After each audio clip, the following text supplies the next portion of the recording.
School এত বড় এলাকাতে স্কুল কিভাবে বন্ধ হয়? কারো কিন্তু ভাত খাওয়া বন্ধ হয় না, ছেলে মেয়ের বিয়ে শাদী বন্ধ হয় না। আজকে মাঝখানে আমি একটা বিয়েতে গেছিলাম, পারিবারিক অবস্থা খুব ভালো না, কিন্তু সেখানে দেখলাম যে কি চিংড়ি মাছও আছে। একটা পটায় চিংড়ি মাছের দাম মিনিমাম 60-70 টাকা। জিজ্ঞাসা করলাম পরে বলে যে চিংড়ি মাছ ছাড়া নাকি বিয়ে হয় না। এসব ক্ষেত্রে কিন্তু কারো কোনো অভাব থাকে না, অত্যন্ত দুর্ভাগ্য।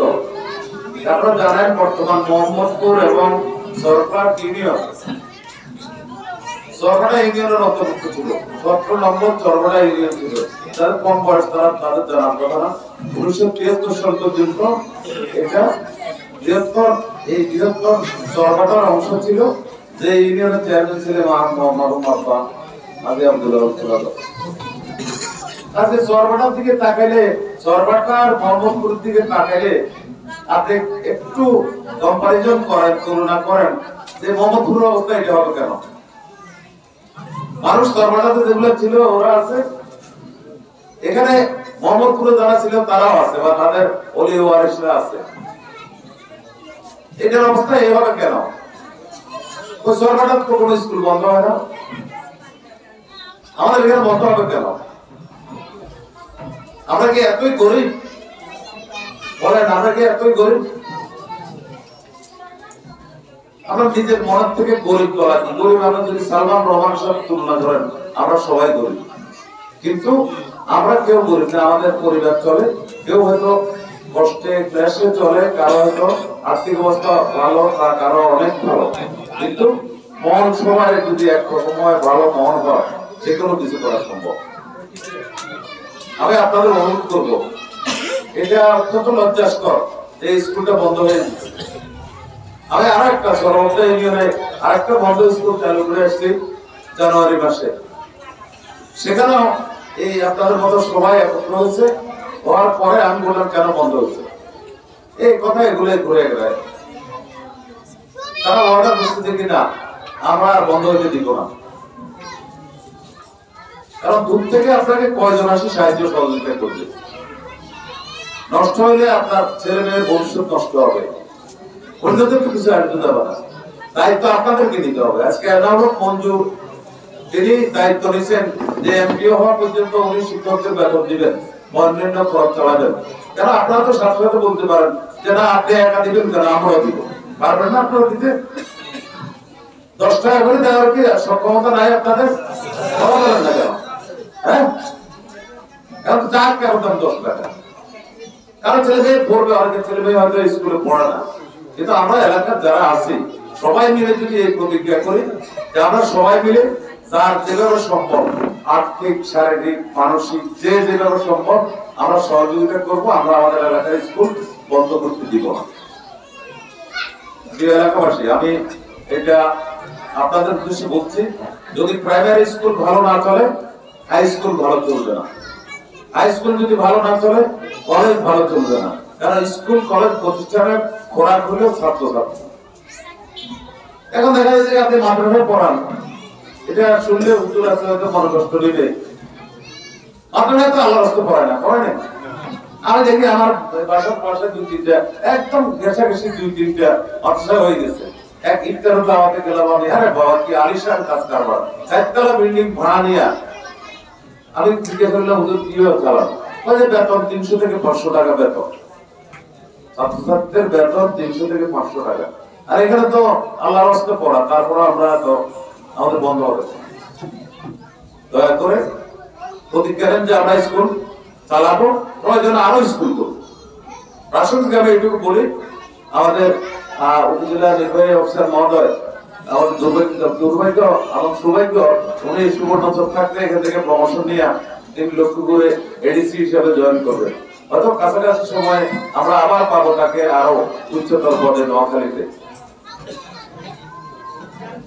আমি শুধু এটুকু বলবো, এখন কি আমরা তো ক্ষমতা নেই, ক্ষমতায় কারা? কেয়ারটেকার সরকার। যারাই ক্ষমতায় থাকুক, আমি চেষ্টা করবো যদি এমপিও মুক্তি চালু হয় সুবর্ণচরের প্রথম একটা যদি স্কুল এমপিও মুক্ত হয়, সেটা এই স্কুলটা হবে।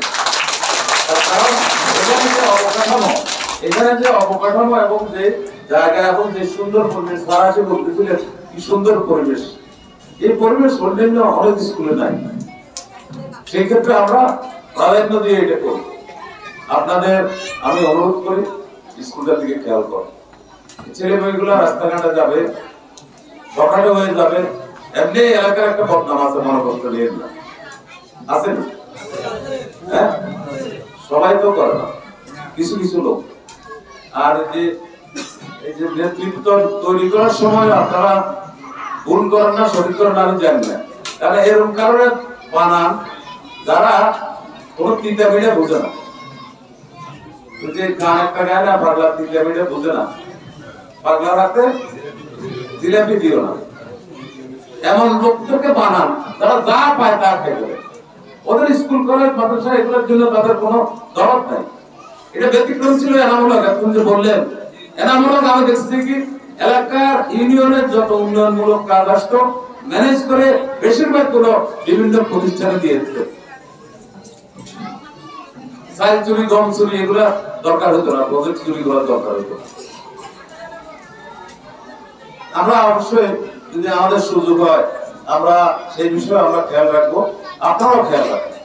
নেতৃত্ব তৈরি করার সময় একটু মনে রাখবেন যাতে এই যারা আছে এখানে এরা এদের সহযোগিতা নেন, এদেরকে বারবার খাওয়াচ্ছেন, অবশ্যই সহযোগিতা করবে। আমাদের এখানে যারা আছে সকলে আমাদের শিক্ষিত লোক এবং সকলে অবস্থা সম্পন্ন হোক। একটা স্কুল কেন চলবে? আমি বক্তব্য দীর্ঘায়িত করবো না, আমি শুধু এটুকু বলবো আপনাদের প্রয়োজনে যে কোনো প্রয়োজনে আমি এটা করবো। আমি এই স্যারকে শুধু বলি এই চরবাটা ভুইয়ারহাট এম.এ. কামাল প্রাথমিক বিদ্যালয়, সরকারি প্রাথমিক বিদ্যালয়, এম.এ. কামালকে আমার মনে হয় আপনি বলতে পারবেন না।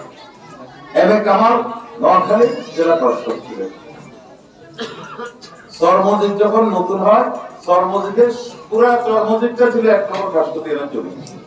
আমি যখন স্কুলটা চালু করলাম তখন রেজিস্ট্রেশনের জন্য যাওয়ার পরে বললো যে দলিল ছাড়া, জমির দলিল ছাড়া রেজিস্ট্রেশন হবে না। এখন ওখানে কোনো প্রাইভেট জমি নেই বা আমাদের পারিবারিক কোনো জমিও নাই, যেহেতু পুরোটা নতুন খাস জমি। আমি এম.এ. কামাল স্যারকে বললাম যে আমি একটা স্কুল করছি, আমাকে এই সহযোগিতা করতে হবে, আপনি এই 1 একর জমির অন্তত ব্যবস্থা করে দিতে হবে। সে বলে যে আমি কিভাবে করবো আপনি বলেন। আমি তখন সরকারি উকিল, আমি জিপি ছিলাম। তার বললাম যে একটা লোকের নামে আপনি 2 একর জমি বন্দোবস্ত দেওয়ার ব্যবস্থা করেন, আমি তার থেকে 1 একর জমি স্কুল জন্য নিয়ে নিব। উনি এডিসি সাহেবকে ডাকছেন, ডাকি বললেন যে আগামী 1 সপ্তাহের মধ্যে এই নামে এই একটা নথি করে জমিটা বন্দোবস্ত করে দেবে। ঠিক 1 সপ্তাহ মানে আগেই, উনি 1 দিন আগে এই নথি করে জমিটা খতিয়ান করে দিলেন। আমি একটা দরখাস্ত দিলাম যে জমি হস্তান্তরের জন্য কালেক্টর অনুমোদন লাগে, অনুমতি লাগে, উনি সেই অনুমতিও দিয়ে দিলেন।